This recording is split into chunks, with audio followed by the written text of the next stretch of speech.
Hey, Doug. Hi, Mary. Come on in. Thank you. May I take my shoes off, please? You don't have to, but you're more than welcome. I feel more comfortable doing that. Okay. Oh, yeah, it is just a little. I should have done that before I knocked on the door, because you're letting all your heat out the door for me. It feels really good out here on this. Oh, I love it. I love the air.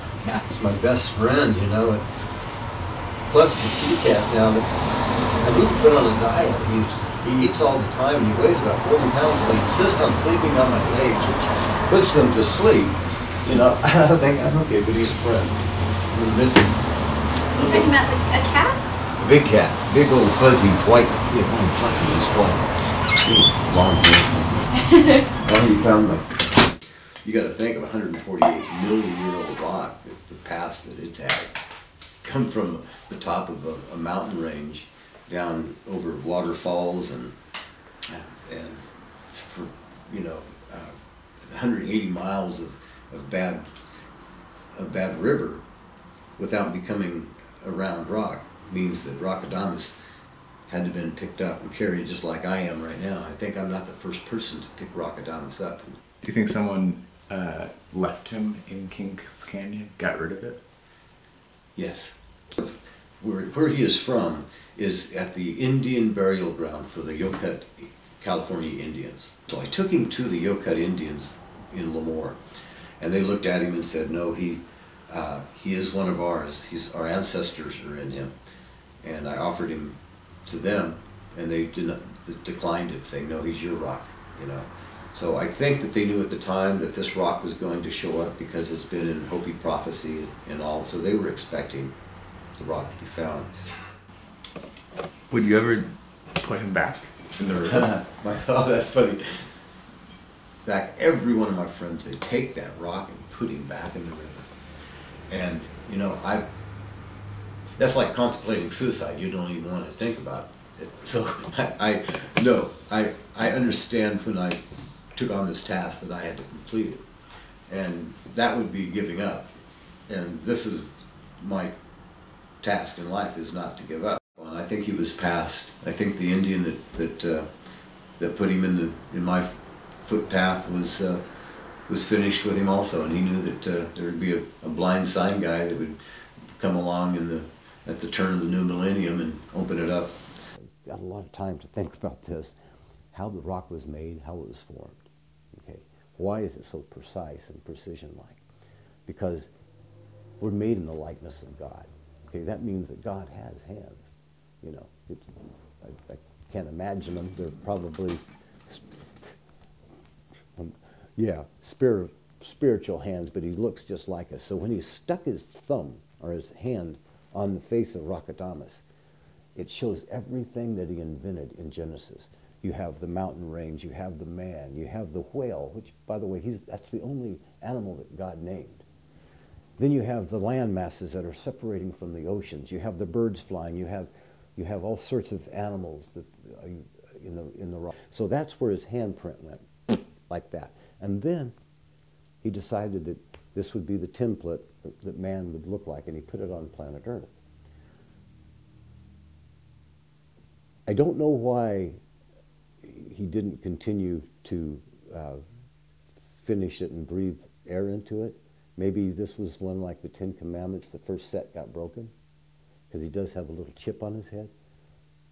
You know, maybe he said, well, I got to make another one, doggone it, and I'll just set this one down. So God set it on top of the mountain, and then made another one. And maybe it didn't have a chip, so he used that one. He breathed life into that one. This proves beyond a shadow of a doubt that there is an intelligent designer behind everything. And that's why Rockadamus is sitting here on your kitchen table right now and not in the Smithsonian Institute, because it has too much information. All right, what I hope you can see is the face. Note that he's missing an ear, an eye. You can actually see his teeth and his tongue hanging out the side of his mouth. A bruised upper lip. His head's been sliced off and he has a wound in the forehead. Yeah. Using simple forensics, that would be torture, okay? Now what I'm going to show you is a crime that happened in the East, where the Sphinx appears. Now you'll see the post-Napoleon side profile of the Sphinx. Got it? Okay. Note that his nose is missing and his beard has been trimmed. So that gives us a time frame. And that's where Saddam Hussein was called a rat coming out of a hole, if you'll remember. And now you'll see a big rat sitting on top of the rock. I'll point him out if you don't see him already. Do you see him? It's sitting right on top of the rock. You'll see his tail will be hanging off the rock. Right here. Okay, so you do see that. Wonderful. Okay, so where we concluded then was that the rat is sitting on top of the rock, going into the hole. Yes. Okay. Now, the rock was randomly turned, and this photo was taken. I didn't have her take this photograph, but I was glad she did, because it has the hidden things that show up in it. Oh, thank you. You'll see the face looking up, the man's nose and all, but on this side of the rock, you'll see a gorilla, and that, let me see if we can turn it like that. You'll see his Neanderthal knot, you'll see his eyelashes, you'll see his beady little eyes, you'll see his big nostrils, and you'll see the teeth in his mouth. He's looking down. You see that okay? Okay, I'm going to crop into the lower quadrant of the rock. By the way, when I found this rock, King Kong was re-released, and he was from the Isle of Skull, if you'll recall. Okay, I crop into the lower quadrant of the rock, and you'll see a very angry cat looking down. Her eyelids raised up. You'll see her white nose. You'll see her teeth in her mouth. You got her? I'm going to drop my thumb, and she's going to scream. Okay? That's called animation, invented in Hollywood, where Marilyn Monroe's dress blew up in the 7-Year Itch. The most famous picture probably in the world. Are you familiar with it? No, but I know Marilyn Monroe. Okay. It's the one in New York. The train went underneath and her dress blew up and she tried to hold it down. Her legs coming up to her calves, her thighs, her black panties, her white dress, her tanned arm to her hand, her blonde curly hair, and her face like a jackal. This is in the blow-ups. You'll see her legs coming up to her panties. You'll see the dress blowing up, the arm reaching down, the curly hair, and her face like a jackal. Okay. Andy Warhol painted a picture of Marilyn. It was her eyes, nose, and her mouth. He screen printed it 12 times, and it just sold for $25 million. Her eyes, nose, and her mouth. The same picture appears right there, tattooed, her eyes, nose, and her mouth, on her butt. And she's looking at her panties. And you'll see initials on her panties. You'll see a big, bold B. You'll see a fancy presidential J. You'll see a K and a D. And above it, you'll see a question mark and an equal sign. BJKD, Bobby and John Kennedy, perhaps?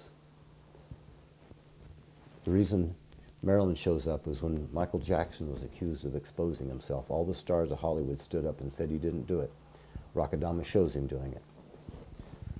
And this is where it gets just a little bit X-rated, but we'll have a disclaimer for that. You'll see him sitting in the rock right there. You'll see his mugshot cover the right side of his face. You'll see a 5-pointed star above his left eye. All Egyptian kings were buried with 5-pointed stars. He was a king of pop. That's a clue. His arm comes down to his pant legs. He danced with cuffs in his pants. Always had a white glove, or not always, but always used to wear a white glove on stage. And you'll also see that he is exposing himself. Confirmed? Sure, yeah. Okay. Sure. The last picture of the rock tells a little different story that you probably might have been around for in the year 2002, a guy named Scott Peterson. Are you familiar with it? Did he killed his pregnant wife? That's correct. Probably one of the saddest things that happened. It was on the Christmas Eve of 2002. This is his story. Only profound stories get to make it on Rockadamus. He's picked his stories that were worldwide, people that would be known at this particular time. You'll see the rock looking up now. It looks like Mr. Magoo. His last cartoon is a clue in this crime. It was called Christmas with Magoo. He played the Scrooge of Christmas. I turn the rock upside down. It now morphs into the side profile of Alfred Hitchcock, who always said, "Good evening." And also, he lived not very far from here. His brother lived a block from where I live right now. On the good evening of Christmas, 2002, a guy named Scotty, and now you'll see a little Scotty dog appear in the rock, took a fishing boat Now a fishing boat appears in the middle of the rock. You'll see him sitting in the middle of the boat. And at this particular time, I'm going to switch over to the Scott Peterson story.